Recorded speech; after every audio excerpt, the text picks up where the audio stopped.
অফিসের দায়িত্ব পালন করতেছি। আমরা আসলে এই সংগঠন নতুন হয়েছে, এই নতুন হওয়ার পরে রাষ্ট্রের যে অস্থিরতা, এই অস্থিরতাটা সবচেয়ে বেশি হলো শ্রমিকদের ভিতর। কারণ এই শ্রমিকরা এই রাষ্ট্রে উৎপাদন করে, উৎপাদন করার পর যে উৎপন্ন মূল্য, সেই উৎপন্ন মূল্যের শ্রমিকরা, প্রত্যেকটা শ্রমিক যে মূল্যটা তৈরি করে, সেই মূল্যের, সেই শ্রম শক্তির অর্ধেক রাষ্ট্র নিয়ে নেয়। এটা তো ঠিক, কারণ আপনারা যদি উৎপাদনটা বন্ধ করেন তাহলে এই বাংলাদেশের প্রত্যেকটা প্রতিষ্ঠান, প্রত্যেকটা আধা সরকারি, সরকারি সকল প্রতিষ্ঠান বন্ধ হয়ে যাবে। এখন বাংলাদেশে যে সমস্ত গার্মেন্টস শিল্প কারখানা আছে, বিগত সরকার, আওয়ামী লীগ সরকার যে 16 বছর যে রাজত্বই করেছে, তাদের আত্মীয় স্বজন, ভাই ব্রাদার, তারাই এই শিল্প প্রতিষ্ঠানের মালিক, ঠিক না? তো তারা, তাদের চিন্তা ভাবনা হলো তাদের নেত্রী নেই, এখন তারা গার্ডিয়ান হারা। শ্রমিকদেরকে শোষণ করতে করতে লক্ষ লক্ষ কোটি টাকা তারা পাচার করেছে, চুরি করে। তারা বিদেশে এই টাকা পাচার করেছে। তাদের সন্তানরা আপনাদের টাকা নিয়ে ওই দেশে খুবই আরাম আয়েশে জীবন যাপন করছে। এখন তারা এই ব্যবস্থার নিয়ন্ত্রণ যেহেতু তাদের হাত ছাড়া হয়ে গেছে, তখন তারা এই জিনিসটা পাওয়ার জন্য শ্রমিকদের কে তারা উস্কিয়ে দিচ্ছে বা বেতন না দিয়া, যাতে এই ব্যবস্থায় অস্থিরতা আরো বেশি হয়, তাদের এই চিন্তা ভাবনা। সংগ্রামী বন্ধুগণ, একটি গার্মেন্টস যখন বিদেশ থেকে অর্ডার নেয় কাজের জন্য, তখন আপনারা কি জানেন যে আপনাদের বেতন ওইখানে লিখিত আগে দিতে হয় $300 করে? এটা কি জানেন? জানেন না। $300 বাংলাদেশি টাকায় $100 যদি 12,000 টাকা হয়, তাইলে $300 কত? 36,000 একটা শ্রমিকের বেতন তারা আগেই অর্ডার করায়। কোথায়?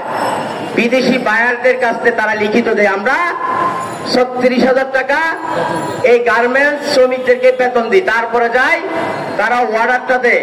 আরো অন্যান্য বিষয় আছে, সবগুলা বলতেছি না, কিন্তু 1 নম্বরে শ্রমিকের যে বেতন, এই বেতনটা বায়াররা আগে চায় তোমরা এই শ্রমিকরা যাতে কাজের ব্যাঘাত না ঘটায়, শ্রমিকরা যাতে অসন্তুষ্ট না হয়, আমাদের যে প্রোডাকশন, সেই প্রোডাকশন কিভাবে তোমরা আসলে কি বেতন দিচ্ছ কিনা, এই বিষয়গুলা শ্রমিক সচিব এবং এই মহাপরিচালক জানে, সচিবরা জানে, অতীতের নেতারা জানতো, সবাই জানে, কিন্তু আপনারা হয়তো এই বিষয়গুলো জানেন না। তাহলে আপনাদের নামে কত বেতন আনে? 36,000 টাকা। আপনারা বেতন পান কত? রাষ্ট্রীয় হিসাবে 12,500, ঠিক না? তাহলে আরগুলা কে মেরে খায়? মালিকটা মেরে খাচ্ছে। মেরে খাচ্ছে না? কার টাকা মেরে খাচ্ছে? আপনাদের টাকাটা মেরে খাচ্ছে। তাহলে কি তারা এটা অন্যায় করতেছে না? অবশ্যই অন্যায় করতেছে।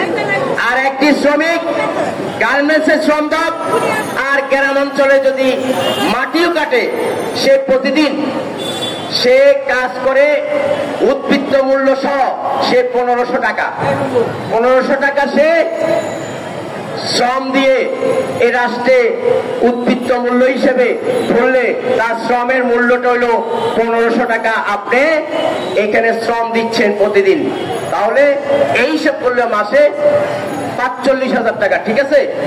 কিন্তু রাষ্ট্রের সিস্টেমের কারণে অর্ধেক 750 টাকা রাষ্ট্র অটোমেটিক এটা কেটে নিয়ে যায়। কেন? রাষ্ট্র চলার জন্য। তাহলে থাকে কত? 750।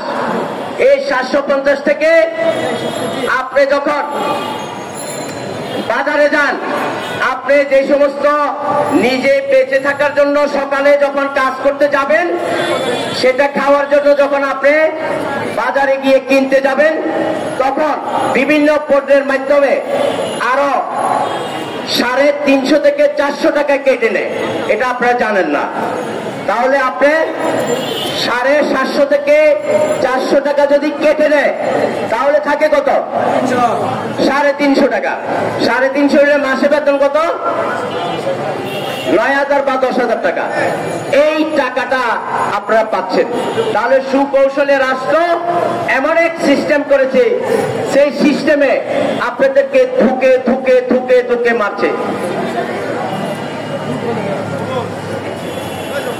এখন আপনারা কত রকমের প্রতারিত হচ্ছেন।